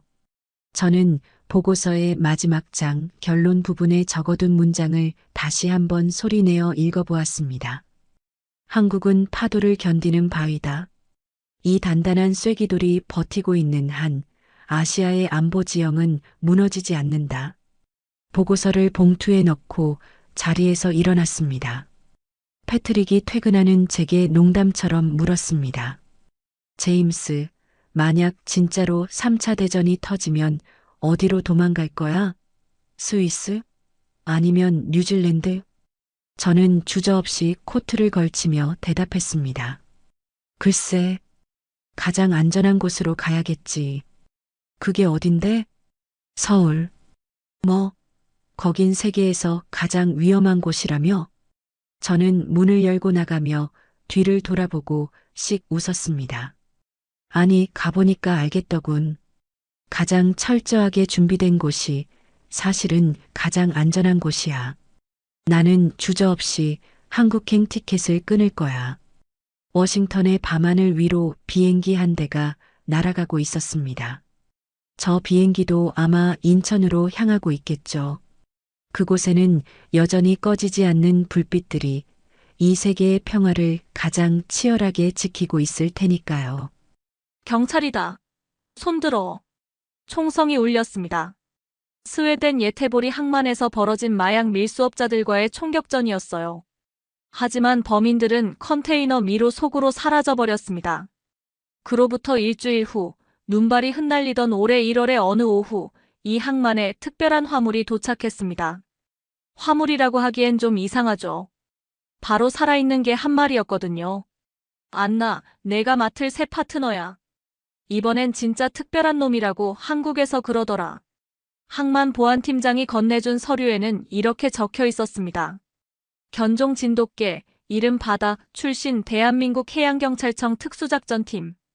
저는 스웨덴 예테보리 항만 보안 책임자 안나입니다. 20년 넘게 이 일을 해왔지만 아시아에서 온 개와 함께 일해본 적은 처음이었어요. 솔직히 말하면 좀 당황스러웠습니다. 우리 팀은 모두 독일 셰퍼드나 벨기에 말리노이즈 같은 대형견들과 일해왔거든요. 바다를 처음 본 순간의 느낌을 아직도 생생히 기억합니다. 중형 크기의 갈색과 흰색이 섞인 털, 그리고 무엇보다 그 눈빛이 인상적이었어요. 맑으면서도 어딘가 전투적인 기운이 감도는 눈빛이었죠. 쉿, 스테이. 기본적인 스웨덴어 명령어를 써봤지만 바다는 꿈쩍도 안 했습니다. 고개만 살짝 기울일 뿐이었어요. 아마 언어가 문제일 거야. 동료 요한이 웃으며 말했습니다. 여긴 셰퍼드가 최고라니까. 아시아계가 뭘 할 수 있겠어? 저번 주 총격전에서도 우리 맥스가 범인 2명이나 잡았잖아. 하지만 바다는 제 눈을 똑바로 쳐다보고 있었습니다. 마치 나를 판단하지 마세요. 기회를 주세요라고 말하는 것 같았어요. 그 순간 저는 이상한 느낌을 받았습니다. 이 개는 뭔가 다르다는 것을요. 한국 해경에서 보내온 자료를 다시 읽어봤습니다.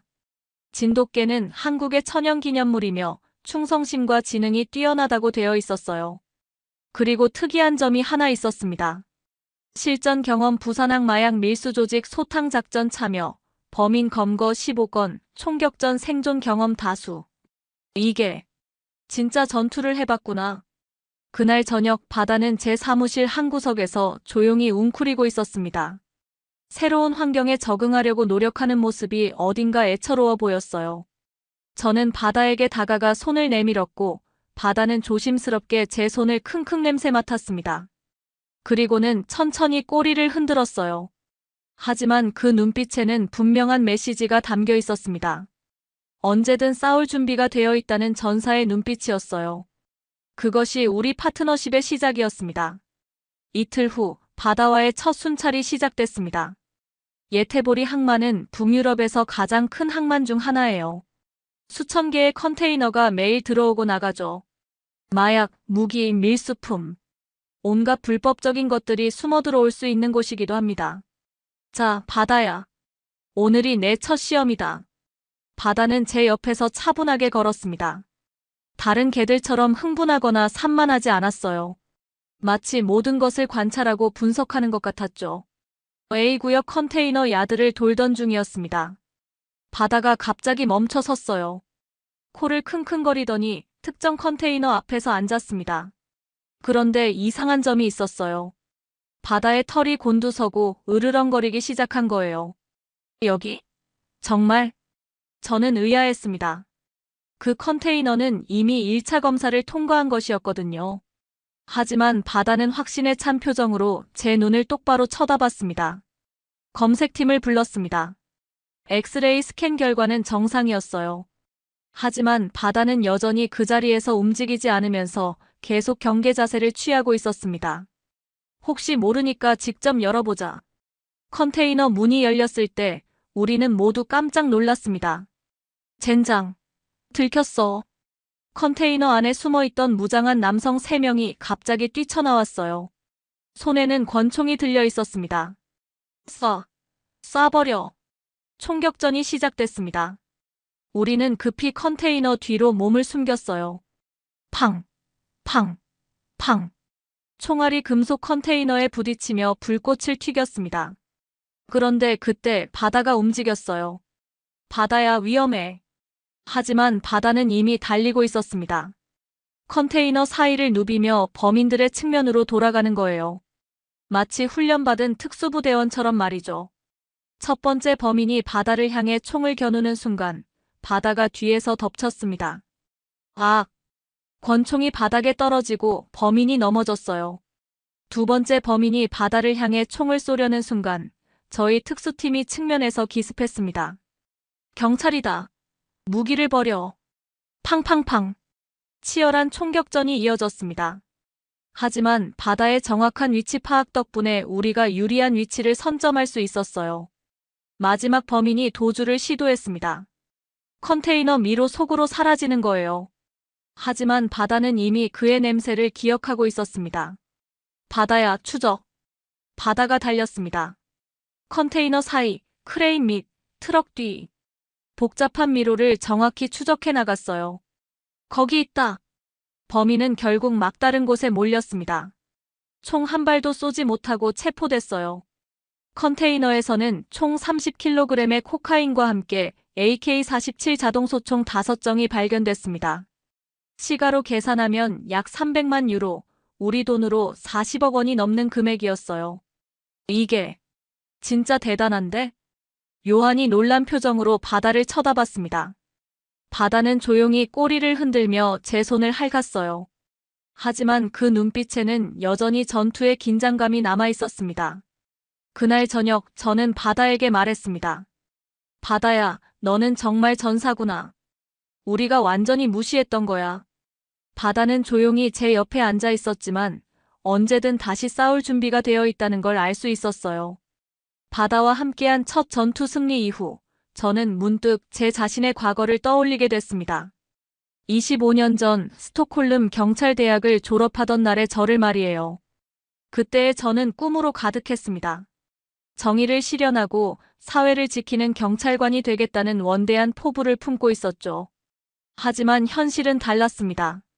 첫 배치받은 곳은 스톡홀름 외곽의 작은 파출소였어요. 사소한 분쟁 조정, 서류 작업, 그리고 가끔씩 음주운전 단속. 제가 꿈꿨던 극적인 범죄 수사와는 거리가 멀었습니다. 몇 년 후 드디어 마약 수사팀으로 전속됐을 때의 기쁨을 지금도 기억합니다. 이제 진짜 시작이다 싶었어요. 하지만 그것이 제 인생 최악의 실수로 이어질 줄은 몰랐죠. 2012년 여름, 저는 대형 마약 유통 조직을 추적하고 있었습니다. 동유럽에서 들어오는 헤로인 루트를 차단하는 작전이었어요. 몇 달간의 수사 끝에 드디어 결정적 증거를 잡았다고 생각했습니다. 이번엔 확실해. 내일 새벽 급습하자. 하지만 급습 당일 현장은 텅 비어 있었습니다. 누군가 미리 정보를 흘린 거였죠. 더 끔찍한 건 그 과정에서 제 동료 한 명이 다쳤다는 것입니다. 범인들이 미리 매복해 있었던 거예요. 팡팡팡. 갑작스러운 총격에 제 파트너 에릭이 다리에 총상을 입었습니다. 저의 성급한 판단과 부족한 확인 때문이었어요. 안나, 도와줘. 피를 흘리며 쓰러진 에릭을 보는 순간 저는 완전히 패닉에 빠졌습니다. 총격전이 벌어지는 와중에도 제대로 대응하지 못했어요. 다행히 다른 팀원들이 범인들을 제압했지만 에릭은 다리에 영구적인 장애를 입었습니다. 그리고 주요 범인들은 모두 도주했어요. 그 사건 이후 저는 수사 일선에서 물러났습니다. 아니, 물러날 수밖에 없었어요. 자신감도 잃었고 동료들의 시선도 부담스러웠습니다. 그렇게 항만 보안팀으로 자리를 옮긴 것이 10년 전의 일입니다. 항만 보안은 수사만큼 극적이지 않았어요. 하지만 안전했죠. 실수에도 누군가 크게 다치지 않았고 제 판단 하나로 동료의 인생이 바뀌지도 않았습니다. 그런데 바다가 왔습니다. 이 작은 개와 함께 있으면 예전의 그 설렘이 다시 살아나는 것 같았어요. 바다는 제가 잃어버린 직감과 확신을 가지고 있었습니다. 바다야, 너는 정말 용감하구나. 총격전 중에도 전혀 무서워하지 않았어. 바다는 제 옆에 앉아서 고개를 살짝 기울였어요. 마치 제 마음을 이해하는 것 같았습니다. 그 따뜻한 눈빛을 보고 있으니 문득 이런 생각이 들었어요. 나도 다시 용기를 낼 수 있을까? 한국에서 보내온 자료를 다시 읽어봤습니다. 진돗개는 한 번 주인을 정하면 평생 충성한다고 되어 있었어요. 그리고 위험을 무릅쓰고라도 주인을 지킨다고 했습니다. 저는 바다를 쓰다듬으며 중얼거렸습니다. 너는 나보다 훨씬 용감해. 나는 실수가 무서워서 숨어 있었는데. 바다는 꼬리를 한번 살랑 흔들더니 제 손에 주둥이를 비볐습니다. 그 순간 저는 결심했어요. 이 개에게서 배우자고.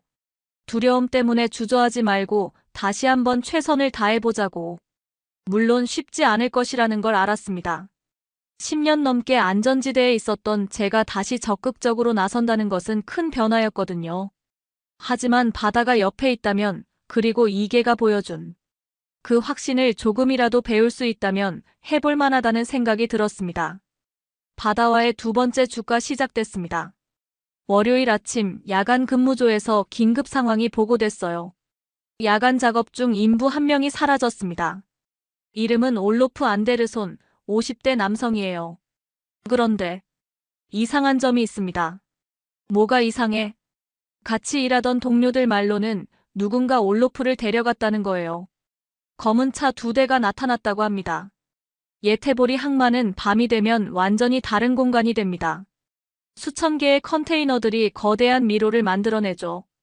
게다가 크레인, 트럭, 각종 장비들이 복잡하게 얽혀 있어서 한 번 길을 잃으면 찾기가 정말 어려워요. 마지막으로 목격된 곳이 어디죠? 7번 부두 근처였습니다. 하지만 그것도 3시간 전 이야기예요. 수색팀이 이미 2시간째 찾고 있었지만 성과가 없었습니다. 그런데 더 큰 문제가 있었어요. 혹시 인질극일 가능성도 있지 않나요? 팀장이 심각한 표정으로 말했습니다. 최근 항만 노조와 회사 사이에 갈등이 있었거든요.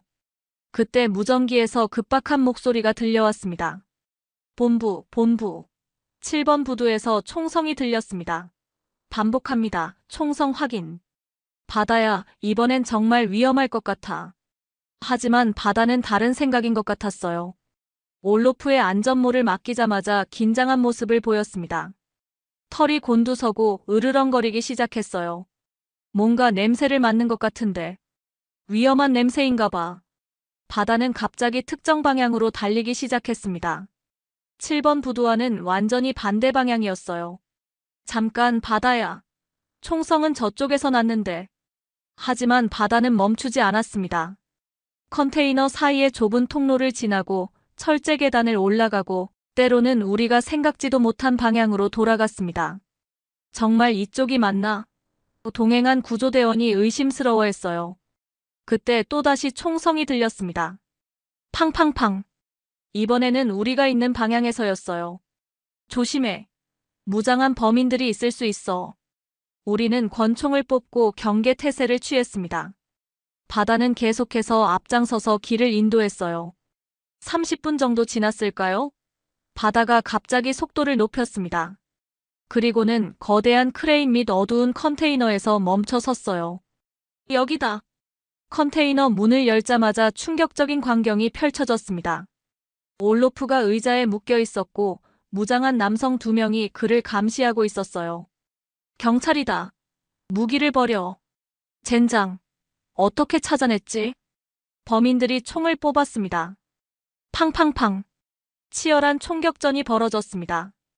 우리는 컨테이너 문 양쪽으로 몸을 숨겼어요. 그런데 바다가 또 움직였습니다. 컨테이너 뒤쪽으로 돌아가더니 환기구를 통해 내부로 침투하는 거예요. 바다야, 위험해. 하지만 이미 늦었습니다. 컨테이너 안에서 개 짖는 소리와 사람들의 비명이 들렸어요. 아, 개가 어디서 나왔어? 쏴버려. 팡팡. 혼란한 틈을 타서 우리가 돌입했습니다. 손들어. 움직이지 마. 범인 2명 모두 체포됐습니다. 올로프는 다행히 큰 부상 없이 구조됐어요. 이계가 내 생명을 구해준 거군요. 올로프는 떨리는 손으로 바다를 쓰다듬었습니다. 고마워요. 정말 고마워요. 조사 결과 범인들은 항만 노조 갈등을 이용해 올로프를 인질로 잡고 회사에 거액을 요구하려던 범죄자들이었습니다. 만약 바다가 없었다면 팀장이 중얼거렸습니다. 인질극이 장기화됐을 거야. 그날 밤 저는 처음으로 편안한 마음으로 잠들 수 있었어요. 바다와 함께라면 어떤 위기라도 극복할 수 있을 것 같았거든요. 사흘 후 또 다른 위기가 찾아왔습니다. 새벽 5시 부두 창고에서 이상한 냄새가 난다는 신고가 들어왔어요. 화학적인 냄새인데 뭔지 정확히 모르겠어요. 신고자인 경비원이 말했습니다. 저와 바다가 현장에 도착했을 때 바다는 창고 문 앞에서 몸을 낮추고 경계 자세를 취했어요. 평소보다 훨씬 긴장한 모습이었습니다. 뭔가 위험한 게 있나 보네. 문을 열자마자 톡 싸는 냄새가 코를 찔렀어요. 바다는 더 이상 앞으로 나아가지 않고 오히려 저를 뒤로 밀어내려고 했습니다. 잠깐 위험할 수도 있어요. 화학물질 전문팀을 급히 불렀습니다. 그런데 검사 도중 충격적인 사실이 밝혀졌어요. 이것은 폭발물 제조에 사용되는 화학물질입니다. 뭐라고? 더 심각한 건 이 양이면 항만 전체를 날려버릴 수 있다는 거예요. 그 순간 창고 뒤편에서 수상한 움직임이 포착됐습니다. 거기 누구야? 검은 옷을 입은 남성 3명이 뛰어나왔어요. 손에는 폭탄이 들려 있었습니다. 모두 뒤로 물러나. 이 폭탄을 터뜨릴 거야. 테러범들이었어요.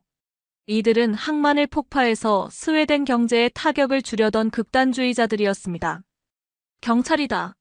폭탄을 내려놔. 절대 안 돼. 우리의 메시지를 세상에 알려야 해. 긴박한 대치 상황이 시작됐습니다. 폭탄 전문가들이 도착했지만 테러범들이 수동 기폭 장치를 들고 있어서 함부로 접근할 수 없었어요. 만약 저들이 폭탄을 터뜨리면 항만 전체가 날아가고 수천 명이 죽을 거야. 그때 바다가 움직였습니다. 몸을 낮추고 조용히 테러범들 뒤쪽으로 이동하기 시작했어요. 바다야, 위험해. 하지만 바다는 이미 작전을 시작했습니다. 컨테이너 그림자를 이용해서 테러범들의 사각지대로 침투하는 거예요. 우리는 10분 후에 이 폭탄을 터뜨릴 거야. 모든 사람들을 대피시켜. 테러범들이 협박하는 사이 바다는 첫 번째 테러범 뒤로 접근했습니다. 3, 2, 1. 바다가 뛰어올랐습니다. 테러범의 손목을 물어버리는 거예요. 아! 기폭장치가 바닥에 떨어졌습니다. 지금이야. 돌입. 팡팡팡. 치열한 총격전이 벌어졌습니다. 두 번째 테러범이 폭탄을 터뜨리려고 했지만 바다가 이미 그의 다리를 물고 있었어요. 놓아. 놓으라고. 팡팡. 특수부대가 돌입해서 나머지 테러범들을 제압했습니다. 폭탄 해체에는 30분이 걸렸어요. 만약 테러범들의 계획이 성공했다면 정말 끔찍한 참사가 벌어졌을 겁니다. 바다가 없었다면 폭탄 전문가가 중얼거렸습니다. 수천 명이 죽었을 거야. 그날 저녁 저는 바다와 함께 조용한 시간을 보냈습니다. 바다는 제 발치에 누워서 평온하게 숨을 쉬고 있었어요. 바다야, 너는 어떻게 그런 걸 다 알아차리는 거니? 테러범들의 위치까지. 바다는 고개를 들어 저를 쳐다봤습니다. 그 눈빛에는 그냥 느껴지는 거예요라는 표정이 담겨 있었어요. 저는 점점 확신하게 됐습니다. 바다는 단순한 탐지견이 아니라 정말 특별한 전투 능력을 가진 개라는 것을 말이에요. 그리고 이 개와 함께 있으면 저도 예전의 자신감을 되찾을 수 있을 것 같았습니다. 하지만 이 모든 것은 시작에 불과했습니다. 3월 초 예상치 못한 시험이 찾아왔습니다. 북해에서 불어온 강력한 폭풍이 예태보리 해안을 강타한 거예요. 모든 선박은 항만 입구를 피하세요. 반복합니다. 모든 선박은. 항만 관제탑에서는 계속해서 경고방송을 내보내고 있었습니다. 파도 높이가 4m를 넘고 풍속은 시속 80km에 달했어요. 그런데 문제가 생겼습니다. 레이더에 정체불명의 고속정이 포착된 거예요. 저 배. 폭풍 경보를 무시하고 항만으로 접근하고 있습니다. 해적일 가능성이 높아요. 최근 발트해에서 해적 활동이 늘어났거든요. 더 심각한 문제가 밝혀졌습니다. 그 고속정에서 무선 신호를 방해하는 전파를 발사하고 있었던 거예요. 젠장, 통신이 두절됐어. 그때 해상에서 총성이 들렸습니다. 팡팡팡. 해적들이 어선을 공격하고 있습니다. 폭풍 속에서 벌어지는 해상 전투. 구조대가 출동했지만 파도와 바람 때문에 정확한 위치를 파악하기 어려웠어요. 바다야, 이번엔 정말 어려울 것 같아. 하지만 바다는 다른 생각인 것 같았어요. 부두 끝까지 달려가더니 바다를 향해 집중적으로 코를 킁킁거렸습니다. 뭔가 냄새를 맡는 것 같은데. 바다는 갑자기 특정 방향을 정확히 가리켰어요. 동쪽으로 약 30도 방향이었습니다. 그리고는 계속해서 그 방향만 바라보고 있었죠. 혹시 저쪽에 배가 있는 건 아닐까요? 구조대원이 말했습니다. 하지만 레이더상으로는 일단 바다가 가리키는 방향으로 가봅시다. 구조보트가 바다가 가리킨 방향으로 출발했습니다. 폭풍 속에서 위험한 항해였지만 다른 선택이 없었어요. 10분 후 구조대에서 급박한 무전이 왔습니다. 본부, 해적선 발견. 어선을 공격하고 있어요. 팡팡팡. 해상에서 치열한 총격전이 벌어지고 있었습니다. 해적들은 어선을 납포하려 했고 어부들은 필사적으로 저항하고 있었어요. 구조보트 지원이 필요해요. 해안경비대 특수부대 출동. 무장한 경비정이 현장으로 급파됐습니다. 하지만 폭풍 때문에 접근이 쉽지 않았어요. 해적선이 도주하려고 해요. 그때 바다가 또 다른 방향을 가리켰습니다. 해적들의 도주 경로를 예측한 거예요. 저쪽으로 차단하세요. 바다의 정확한 예측 덕분에 경비정이 해적선을 완벽하게 포위할 수 있었습니다. 팡팡팡. 마지막 총격전이 벌어졌습니다. 해적들은 결국 항복할 수밖에 없었어요. 구조된 어부는 닐스 라르손이라는 이름의 63세 남성이었어요. 그는 해적들에게 납치당할 뻔했던 거예요. 병원에서 응급처치를 받은 후 닐스가 저희를 찾아왔습니다. 제가 직접 감사 인사를 드리고 싶어서요. 닐스는 바다를 보자마자 무릎을 꿇고 바다를 끌어안았습니다. 당신 개가 내 목숨을 살렸어요. 해적들이 저를 죽이려고 했거든요. 눈물을 흘리며 말하는 닐스를 보며 저도 모르게 가슴이 뭉클해졌어요. 어떻게 그 폭풍 속에서 저를 찾을 수 있었죠? 그리고 해적들의 움직임까지.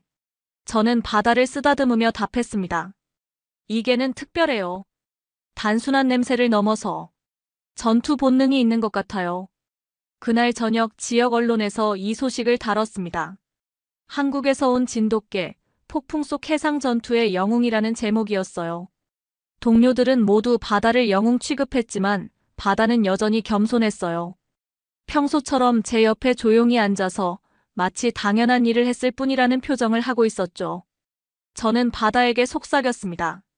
바다야, 너 덕분에 또 한 명의 생명을 구했어. 정말 고마워. 바다는 꼬리를 한번 흔들고는 제 손에 주둥이를 비볐어요. 그 따뜻한 감촉을 느끼며 저는 생각했습니다. 이 개는 정말 우리에게 보내진 전사구나. 봄이 찾아오면서 예태보리 항만에도 관광객들이 늘어났습니다. 크루즈선들이 들어오고 항만 투어를 하는 사람들도 많아졌어요. 하지만 관광객들 사이에는 위험한 인물들도 섞여 있었습니다. 그날도 평범한 오후 순찰이었습니다. 관광객들이 항만 전망대에서 사진을 찍고 아이들이 큰 배들을 신기해하며 바라보고 있었어요. 그런데 바다가 이상한 행동을 보였습니다. 한 남성을 계속 따라가는 거예요. 40대 정도로 보이는 남성이었는데 검은 배낭을 메고 혼자서 항만을 돌아다니고 있었습니다. 바다야, 왜 저 사람을? 바다는 적당한 거리를 유지하며 그 남성을 추적했어요. 마치 훈련받은 수사관처럼 말이죠.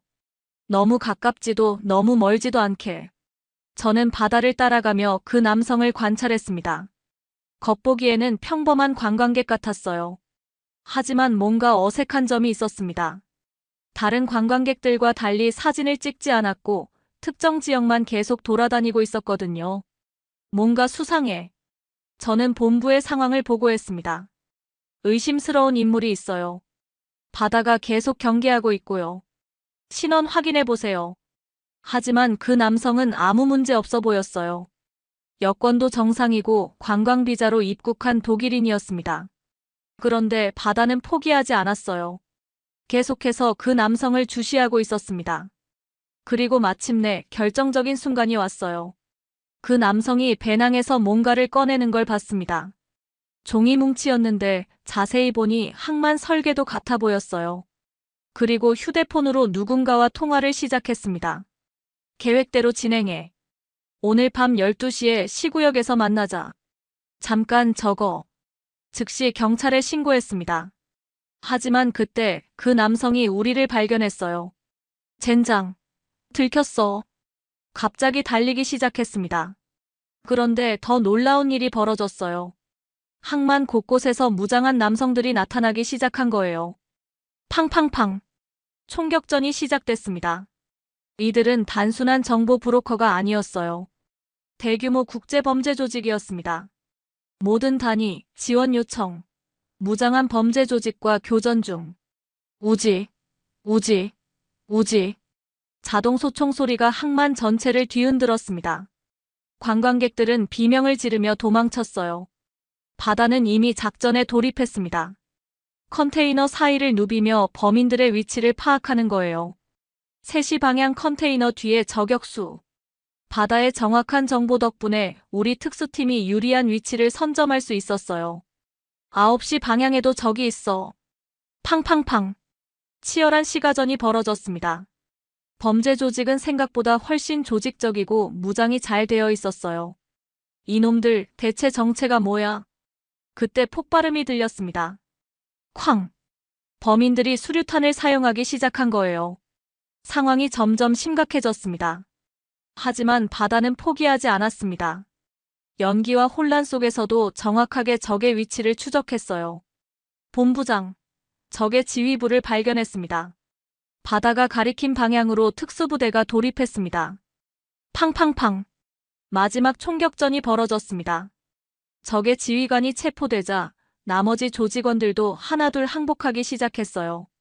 조사 결과 이들은 동유럽 마피아와 연결된 국제범죄 조직이었습니다.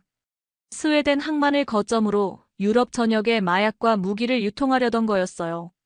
배낭 안에서 뭐가 나왔나요? 항만 보안 시설 배치도, 순찰 경로, CCTV 위치, 그리고 대규모 테러 계획서까지 들어있었습니다. 더 충격적인 사실이 밝혀졌어요. 이들은 항만을 폭파해서 유럽 경제에 타격을 주려던 계획을 세우고 있었던 거예요. 만약 이들의 계획이 성공했다면 생각만 해도 끔찍했어요. 수천 명의 인명피해와 함께 유럽 경제가 마비됐을 겁니다. 그날 저녁 저는 바다와 함께 조용한 시간을 보냈습니다. 바다야, 너는 어떻게 알았던 거야? 그 사람이 위험한 사람이라는 걸? 바다는 제 무릎에 턱을 올리고 누웠어요. 그리고는 평온한 눈빛으로 저를 쳐다봤습니다. 그 순간 저는 깨달았어요. 바다는 단순히 냄새나 소리로 위험을 감지하는 게 아니었습니다. 뭔가 더 깊은 전투적인 본능으로 나쁜 의도를 가진 사람들을 구별해내는 거였어요. 정말 대단해. 너 같은 파트너가 있어서 난 행운이야. 동료들도 이번 사건에 크게 놀랐어요. 특히 요한은 완전히 생각이 바뀌었습니다. 안나, 솔직히 처음엔 아시아계라고 무시했는데 이제는 정말 인정해. 바다는 우리 중 누구보다 뛰어난 전사야. 저는 웃으며 답했어요. 전사라기보다는 진짜 파트너지. 그 말을 들은 바다가 꼬리를 흔들었어요. 마치 맞아요. 우리는 파트너예요라고 대답하는 것 같았습니다. 바다와 함께한 지 6개월이 지났습니다. 그동안 7건의 주요 사건을 해결했고 바다의 활약상은 유럽 전역에 알려졌어요. 더 이상 그냥 개가 아니라 전설이 된 거죠. 오늘은 특별한 날입니다. 스웨덴 항만청에서 바다에게 공식적인 표창을 수여하는 날이거든요. 진돗개 바다에게 스웨덴 항만청 최고 공로상을 수여합니다. 청장님이 직접 바다의 목에 메달을 걸어주었어요. 바다는 의젓하게 앉아서 시상식에 참여했습니다. 마치 이 모든 상황을 이해하고 있는 것처럼 말이에요. 이 작은 개 한 마리가 우리 항만 보안의 패러다임을 바꿨습니다. 청장님이 말씀하셨어요. 테러를 막고 해적을 물리치고 국제범죄 조직을 소탕했습니다. 앞으로 전 유럽 항만에서 진돗개 도입을 적극 검토할 예정입니다. 시상식 후 여러 언론사에서 인터뷰 요청이 들어왔어요. 저는 바다와 함께 간단한 인터뷰를 했습니다. 바다가 특별한 이유가 뭐라고 생각하세요? 글쎄요. 바다는 단순히 훈련받은 개가 아니에요. 진정한 전사입니다. 그리고 무엇보다 진정한 파트너죠. 오늘 저녁 저는 사무실에서 지난 6개월의 보고서를 정리하고 있었습니다. 바다의 활약상을 하나하나 기록으로 남기는 작업이었어요. 첫 번째 사건 무장마약 밀수 조직 소탕, 범인 3명 체포. 두 번째 사건 인질 구출 작전, 무장범죄자 2명 체포. 세 번째 사건 테러 기도 저지, 폭발물 해체 성공. 네 번째 사건 해상 전투 승리, 해적단 일망타진. 다섯 번째 사건 국제범죄 조직 본부 급습, 주요 간부 체포. 각각의 사건들이 모두 영화 같았어요. 하지만 이제는 알겠어요. 이것들이 우연이 아니라는 걸 말이에요. 바다는 제 옆에서 조용히 누워 있었습니다. 가끔 고개를 들어 저를 쳐다보며 마치 고생 많으셨어요 라고 말하는 것 같았어요. 바다야, 너 덕분에 나도 많이 변했어. 정말 그랬어요. 10년 전 그 실패 이후로 잃어버렸던 자신감을 되찾았습니다. 더 이상 과거의 실수에 얽매이지 않게 됐어요. 바다가 보여준 용기와 확신을 조금이나마 배웠기 때문이죠. 한국 해경에서도 축하 메시지를 보내왔어요. 바다가 스웨덴에서 훌륭한 활약을 하고 있다는 소식을 들었습니다. 진돗개의 우수성을 세계에 알려주셔서 감사합니다. 유럽 언론에서 코리안 어독이라고 부른다고 하네요. 그날 밤 갑자기 긴급 상황이 발생했습니다. 안나, 큰일이에요. 항만에 무장한 괴한들이 침입했어요. 또, 이번엔 규모가 달라요. 최소 20명 이상이고 중화기까지 가지고 있어요. 우리는 즉시 현장으로 출동했습니다.